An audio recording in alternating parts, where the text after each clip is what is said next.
Ìyá Ìbàjẹ, the wicked old woman of Ilukun.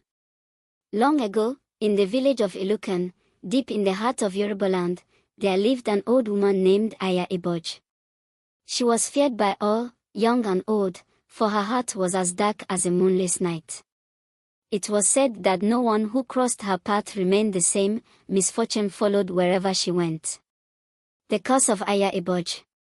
Ìyá Ìbàjẹ lived in a small, crooked hut at the edge of the village, surrounded by gnarled trees and whispering winds. She never smiled, never laughed, and her eyes gleamed with a strange light whenever she spoke. The villagers whispered that she had a pact with the spirits of the forest, using dark powers to cause harm. Whenever a child was born in Ilukun, Ìyá Ìbàjẹ would visit the family's compound, her wrinkled hands clutching a walking stick carved from ebony wood. "May this child grow well," she would say with a sly smile. But if the parents did not give her gifts, yams, kola nuts, or a fat hen, strange things would begin to happen.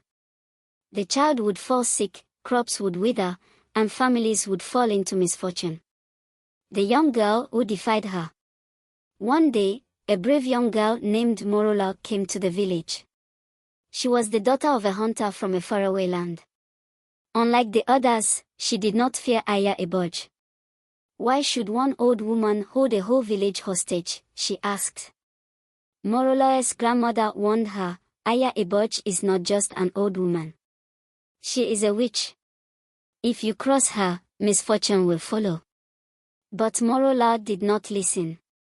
One evening, as the sun dipped below the horizon, she walked to Ìyá Ìbàjẹ's hut. She knocked on the crooked door. "Ìyá, why do you bring suffering to our people?" she asked boldly. Ìyá Ìbàjẹ chuckled, a deep, throaty sound that sent shivers through the air. "Little girl, you are brave, but you do not know the power I wield." She lifted her walking stick, and a sudden gust of wind howled through the village. The trees shook, and the ground trembled. The fall of Ìyá Ìbàjẹ. But Morọ was not afraid.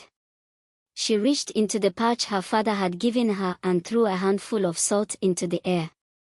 The moment the salt touched Ìyá Ìbàjẹ's skin, she let out a terrible scream.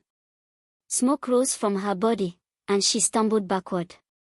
The villagers, who had gathered in fear, gasped as Ìyá Ìbàjẹ fell to the ground. Her body withered like a dry leaf, and within moments, she was nothing but dust.